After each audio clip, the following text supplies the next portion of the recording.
LeBron turned Toronto to LeBronto by first being a defensive leader. So the second he recognizes DeMar is getting two screens to his right, he points to Kyle Korver to make sure he rotates over because Kevin Love is going to double DeMar until he makes that first pass. And Kyle Korver is going to stay until Kevin Love gets back. And now knowing the defensive game plan, they want to double Valanciunas when they get the ball in the post. So Hill's going to double, LeBron's going to rotate to DeMar with a short closeout because DeMar is a non-shooter. Hill X-rotates, and Kyle Korver is now able to get that charge right there in the paint. If you know when a player is a non-threat, you could blow up a lot of plays. And with Braun on Van Vliet and Valanciunas in the post, Valanciunas puts the ball down while Van Vliet is still cutting through for space. So Braun knows that Van Vliet right now is a threat to do nothing because Valanciunas isn't looking to make a play, nor is Van Vliet looking to score. So Braun is going to go double, show a hand, and now they're able to get the stop. Watch what Braun does with his right hand. He adjusts his mouthpiece so that he could communicate to Kyle Korver to make sure he rotates over on Valanciunas' roll.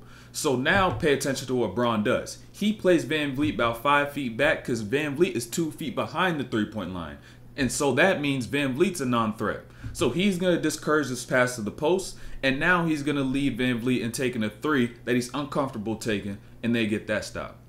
The key to an efficient offense is getting two players on the ball. And now when DeMar gets down to the paint in transition, he now gets two people on the ball, LeBron in the paint to help over on his drive. But since Braun knows they have non-shooters, he closes out to Siakam short. So now they're right back set as a defense. And now at this point in time, notice who's guarding DeMar DeRozan. Kyle Korver's on DeMar DeRozan. So LeBron's going to recognize that and also understand the fact that DeMar also is a non-shooter, so I could sag back, give him a late hand, and we could get another stop. LeBron knows the Raptors playbook like the back of his hand. And so when the ball gets inbound, watch LeBron's movement. The ball goes more to the right, but Braun stays right outside the paint because he knows Ibaka is going to be on the roll and he has to be the one to tag. And now Jeff Green is on the weak side guarding two. And so who does he leave open? DeMar DeRozan, no closeout, non-shooter, and they get another stop.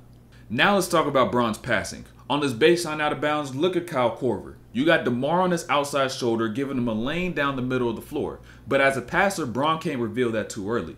So when Braun gets this catch, he's going to keep the ball in his chest area so that Siakam can have active hands to prevent that pass from going through. And now DeMar ends up fouling Kyle Korver on the leg. DeMar just picked up a foul 45 seconds ago, so LeBron's going to exploit that. And so notice Kevin Love. The second he sees that screen occur, that's his trigger. So he's going to set a pin down for Kyle Korver. They end up switching this. And so all Braun has to do when he gets the ball is peek over his shoulder, see that there's contact with Kevin Love and DeMar, throw it down, and the refs have to call a foul. And now DeMar is irate because he's got 2 fouls in the first quarter and can no longer get his rhythm like he wants to.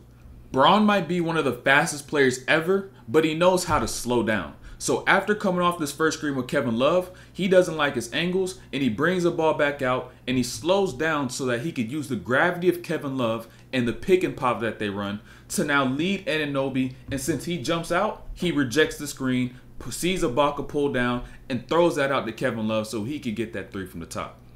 With how physical Anunoby's playing Braun's just going to tell somebody else to get the ball and he's going to get another angle to get this pass. And this angle that he's going to have is perfect because now that Anunoby is stepping up from the right side to the left and a screen going to Anunoby's left side, Braun's going to once again reject and now boom, drop Anunoby. Crazy got dropped by Braun. Ibaka jumps, he gets fouled and goes to the free throw line. The key to finding gaps is reading help defense. And notice what happens on the left side of the floor. Kyle Korver decides to go and set a flare screen for Kevin Love in transition. So Valanciunas' mind is more on getting through and getting back to Kevin Love and not on plugging the middle of the floor. So Braun is able to find this lane in the middle, use that shoulder, get into Anunoby, and get down and get fouled and go to the line again. These next 3 plays, LeBron is about to cook Serge Ibaka. So when he gets this catch from this right elbow, he's just going to play patient for a second, then call for the step-up screen from Tristan Thompson on his left. And now since Ibaka has to step up quick, LeBron's going to utilize this space, hit him with the hezzy, and now on that finish, pay attention to LeBron's off arm, his right arm. Watch what he does because that's key to stop a shot blocker like Ibaka. So he hits him with the hezzy, and then once he gets into the air, shields him off so he can't get to the ball. And now he's able to get that lay. First bucket he got in Ibaka. Next time down, notice how he's going to continuously make the read on Serge Ibaka. LeBron's going to do the same thing he loves to do. Catch, stay patient, hold the ball, read the floor. And now when Tristan Thompson decides to engage on his weak side, watch what Ibaka does. He moves up to that second hash mark. And now LeBron decides to go. Because now Ibaka has to step over a larger distance, and now that pump fake works instead of him being on the block, and now gets another layup. Second bucket. These are all consecutive. Ibaka's just getting fried. So once again, you got Bron down the middle of the floor. And he's this time going to end up getting a screen once again from Tristan Thompson from his left. But this time, instead of using that screen, he rejects and boom, Euro step and one, lay with the left, another bucket. If you want to score efficiently, you must have proper spacing. So Bron on this left side, he's jumping up and down because one person is not in their spacing, which is Kyle Korver on this left, so now he goes to this right. And now that forces Anunoby to lead LeBron to this left side because you have Kyle Lowry as the low man if he does lead him baseline, and Kyle Lowry can't stop Bron. So now this puts pressure on Valanciunas. Should I now decide to help LeBron when he decides to plug in and leave Kevin Love at the top of the key? Or should I now actually stay to Kevin Love? Or should I try to play both and do nothing and LeBron still gets to the rim and he gets an and one? An easy way for you to get buckets, overload one side of the floor. So you're going to see Bron make this catch on his left side again, and everything is to his right side. So Anunoby has to force Bron middle because if he sends him baseline, Miles and Van Vliet are the help at the rim, and they cannot help Bron once he gets to the rim. So now what Bron does, play out the triple threat, utilize some jabs, get into a trigger, attack the top foot, get into that pull up and knock down that midi. In this fourth quarter, the Raptors had no answer for LeBron James. So now getting down to the last 6 minutes, Bron's going to seek his mismatch, which is CJ Miles.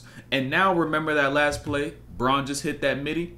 Now he's going to get into this step back because the jumper's feeling good, and now boom, he knocks that down. LeBron's pace is a very underrated aspect of his game. So now with Anunoby 40 seconds later from that last step back, he now gets to switch with CJ Miles once again. So he's going to bring the ball out.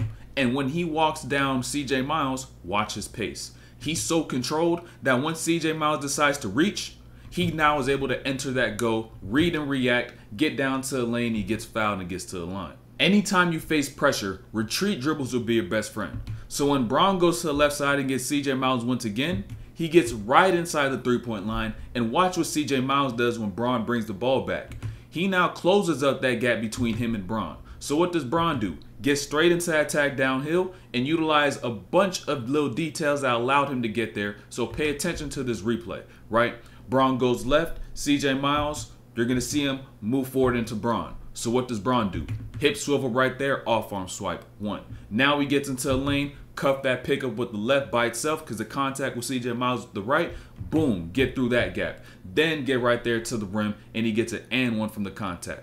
If it ain't broke, don't fix it. Bron gets CJ Miles once again, 2 minutes left in the fourth. And now he's able to bring the ball back. CJ Miles doesn't close the gap because he learned his lesson. So with the shot clock going down, Bron takes a little too much time. And so now at this point, there's no gaps he could be able to pass the ball to a teammate for a quick shot. So Bron turns his back, looks at the clock for a quick second, now gets into that fade, and boom, knocks down another clutch bucket.